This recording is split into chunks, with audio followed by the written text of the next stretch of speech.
கல்யாணம் லேட்டாக தான் பண்ணாங்க. லேட்டாக பண்ணி 2 மிஸ்கேரேஜ் அடுத்து தான் அவங்களுக்கு அந்த பேபி கன்சீவ் ஆகிடுச்சு.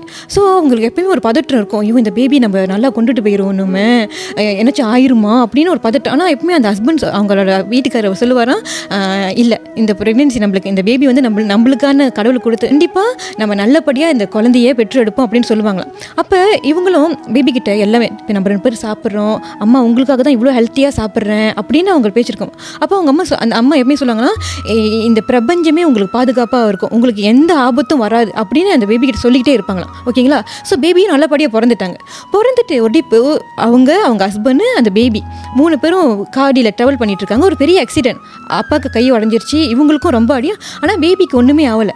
அப்போ இவங்க என்ன சொல்கிறாங்களா, இப்பிரபஞ்சமே வந்து என்னை எப்பவுமே பாதுகாத்துட்டு இருக்குது, அந்த ரொம்ப பேபி பிடிச்சிக்கிட்டனால அது அவ்வளோ அந்த ஒரு பபுள் மாரி அந்த பேபியை ப்ரொடெக்ட் பண்ணியிருக்குதுன்னு அவங்க நம்புகிறாங்க. அது உண்மையாக டாக்டர் பேபியில் அது நம்ம சாஸ்திரத்தில் எழுந்திருக்கிறாங்க.